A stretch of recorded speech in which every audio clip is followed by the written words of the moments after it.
everyone, I'm Christy. I want you to imagine yourself at the beach. The sun shining down on you, the warm sand in your toes, the smell of hot dogs and sunscreen, the sound of the waves breaking against the beach. It's beautiful, it's relaxing. Maybe you rent a boat with your friends and you're enjoying the wind in your hair out on the ocean. When all of a sudden, you feel a little chill. Notice the sun has tucked itself away behind a cloud. The boat starts to rock a little harder back and forth, and you feel some cold raindrops hit your face. That's a storm coming, and you're in the ocean on a boat. It starts to pour, the boat starts to rock harder, the waves get taller, and that water that was on the outside of the boat is now on the inside, getting up to your ankles. Raise your hand if you would be a little worried. Not the safest feeling in that moment. Now, I know that's about a boat, but we can feel like that in our lives too. Worry creeps up on us like that storm, and we can feel like we're going to sink into the worry. Maybe you're worried about school. How am I going to graduate if I don't get that one grade up? Maybe you're worried about money. I don't know how I'm going to find a job this summer. Maybe you're worried about your friendships. Are they going to like me and hang out with me over this summer? Or maybe you're worried about college, your future. Where am I going to go and what am I going to study? A lot of us would rather be on that beach, and maybe we'd have a lot less worry in our lives if we could just hang around all day and spend time with friends and not have to worry about things like finances or our education or our future. But life is a little bit more complicated than that, and Jesus tells us to be hard workers. He wants this life for us because there is so much to help us learn and grow. But growth often comes with its ups and its downs that we can't control. That's why we're talking about learning how to give all of our worries to Jesus. So today, I want you to remember this one thing. I will not worry because Jesus is with me. Say it with me. I will not worry because Jesus is with me. We all worry, and worry is not a good thing. So what do we do with worry? It's pretty simple. We give it to God. Now, putting that into action is a lot harder, and I understand that. We're human. We worry. It likes to take over our minds. But God does not want us to worry. In fact, the Bible tells us to give our worries to Him. Don't worry about anything. Instead, pray about everything. Tell God what you need and thank Him for all He has done. Philippians 4:6.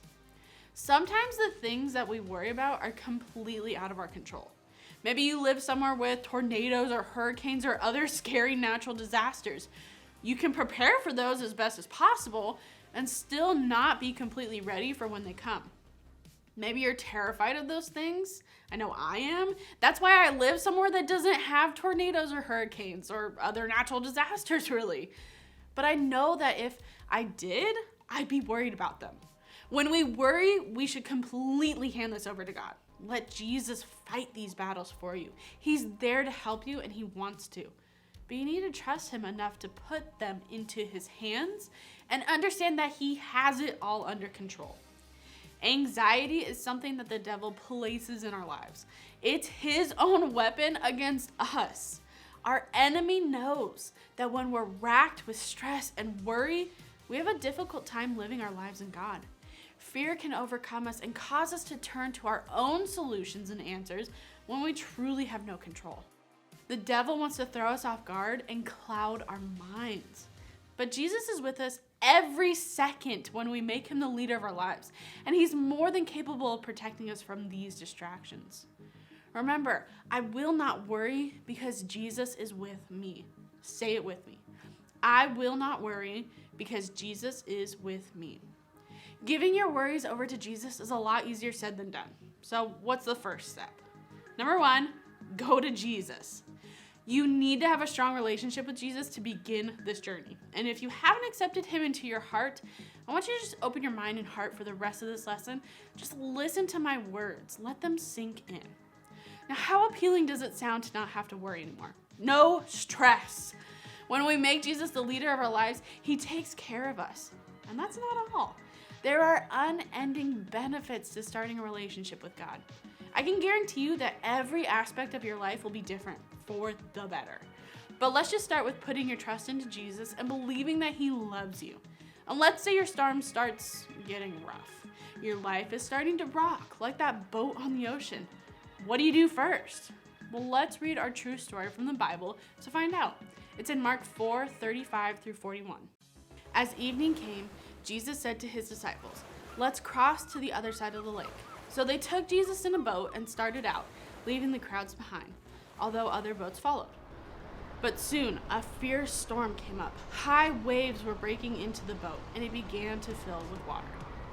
Fear, anxiety, worry. Those are emotions we probably would all have been feeling in that situation.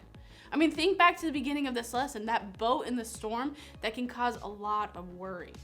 So what do you think the disciples do? Let's find out. Jesus was sleeping at the back of the boat with his head on a cushion. The disciples woke him up shouting, "Teacher, don't you care that we're going to drown?" So what's the first thing the disciples do? They go wake up Jesus. They turn to him and say, "Please take care of us." The storm still came, even though Jesus was in the boat with them. A relationship with God will not keep storms from coming in our lives, but it will get you through storms safely. We need to go to Jesus in our worries, in our storms. He's the one that can provide peace in our lives. Remember, I will not worry because Jesus is with me. So Jesus is in your boat with you now. What's next? Number 2, trust Jesus to handle your storms. Okay, so maybe you already have a relationship with Jesus. Maybe he's hanging out in your boat and you talk to him occasionally while you're floating along, but you still have a hard time trusting him to handle your storms. Maybe when those storms come up, you're struggling to control your boat. You're getting soggy from the wind and the rain. You're tired and you're cold. Jesus is sitting right there. He's just waiting for you to hand him the ropes. When Jesus woke up, he rebuked the wind and said to the waves, "Silence, be still." Suddenly the wind stopped and there was a great calm. Then he asked them, "Why are you afraid? Do you still have no faith?" I can't imagine seeing this with my own eyes. First of all, Jesus is just sleeping in a storm in a boat. Like, that's pretty amazing. He's so calm. He has no worries. I mean, he's Jesus. And here the disciples are freaking out, thinking they're gonna die. But look at Jesus again. He's calm. I would hope that in that moment, I would look at Jesus and be like, okay, if he's not worried right now, I don't need to be worried right now. But the disciples reacted probably how we all would have reacted, with worry. And when they go to Jesus and wake him up, he takes care of it. He shows them that there's no need to worry in this storm because he's got it. He literally speaks to the wind and waves and everything becomes calm. I don't know that I can relay how incredible and mind-blowing that would have been. I remember, this is true. This really happened. This isn't just some story that I made up. This is history. When Jesus calmed the storm, he proved to them that they don't need to worry.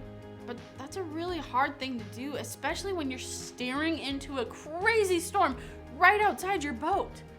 Jesus even points that out to them. Do you still have no faith? Man, those words are striking. We need to trust that Jesus will take care of the storms in our lives if we just hand it over to him. Don't freak out. Live in the peace that he has for you because he can do that. He can speak peace on your life. Remember, I will not worry because Jesus is with me. Say it with me again. I will not worry because Jesus is with me. Your life is your boat, and storms are all the problems you face regularly. Jesus is always in that boat with you when you make him the leader of your life. Even if you forget he's there and you try to handle all the ropes and the sails on your own, he's there. Even when you do know that he's there, but you're just so stressed and worried about the storm that you're having a hard time giving control to him, just remember that he's there. We have to learn to make it a habit of handing over our worries to him. Even if you haven't accepted Jesus into your life yet, he's waiting to help you with your storm. Remember, I will not worry because Jesus is with me. You might be thinking, okay, it's not that easy to just decide not to worry anymore. You're right, it's not. The trick is building up a relationship with God on a daily basis, not just when the storms come. Because if it's not already natural for you to turn to Jesus in times of worry, then it's hard to practice making him your first answer when things are stressful. Our minds aren't working right in those moments, so we need to rely on him. When you do something over and over again, it becomes so natural, it's like an instinct. When you talk to God regularly, then when something bad happens, you immediately look to him for help. God should be at the back of your minds at all times. If we're busy with school or work or whatever, and at the front of our minds during the time we've dedicated to spend with him. Keep in mind that the devil wants you to forget to turn to God in times of stress. He wants you to make poor choices or question your judgment or even question God. He wants you to feel uncomfortable and scared. That's the whole point of this weapon that he uses against us. The enemy wants to lead us further and further away from God. And maybe you're worried about passing a test, and you know that if you just cheat, then all of your worries will go away. You know that you'll pass and you won't even need to take the time to study. That's not the right thing to do. That's the devil using your anxiety against you to try to get you to make poor choices that lead you far from God. As soon as possible, start getting into the habit of turning to Jesus when you're anxious. Even just talking to God and telling him that you're worried or anxious helps. Make it a habit as soon as you can, because you can never know when something will happen that will make you worried. And when those moments come, you want to be prepared. And that reminds me of our memory verse. It talks about not letting evil conquer you, like letting the devil conquer you with all those anxieties and worries. Let's read it in Romans 12:21. Don't let evil conquer you, but conquer evil by doing good. Remember, I will not worry because Jesus is with me. Start turning right to Jesus the minute anything worries you. Those can be really, really small worries too. So like, let's say you're looking for your car keys so you won't be late for class, or you forget to charge your phone before you're leaving. Turn to Jesus and ask him to take those worries off your hands so that you can focus on other things that you will accomplish that day. I know that it can be hard to remember to do this sometimes, so one idea is to set a reminder on your lock screen. We use our phones so often that we're bound to see the reminder when little things happen. Ask someone you trust that is a follower of Jesus to keep you accountable daily. Have them check in on you. Have them ask you, hey, have you given your worries to God today? I fully believe that you guys are able to do this. I know how stressful it is at your age with everything going on. Trust me, I've been there. But there's no storm that Jesus can't calm. Remember to write down every worry that Jesus is taking off of your plate. Writing it down is another great way to make it a habit. You guys are going to see amazing changes in your life when you apply these things to your daily routine and give your worries to Jesus. He's in the boat. He's waiting on you to just trust him. Let's pray. Dear God, we thank you so much that you're in that boat with us, that when we're going through a storm, we don't have to rely on our power. We can look to you and we can just say, God, I'm worried. Please take this worry from me.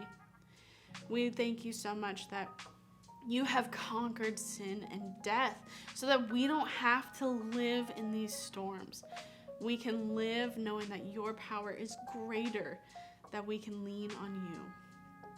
And if you haven't made Jesus the leader of your life, I want to give you that opportunity right now. Just pray with me. Dear God, I recognize that I've done wrong and I've sinned.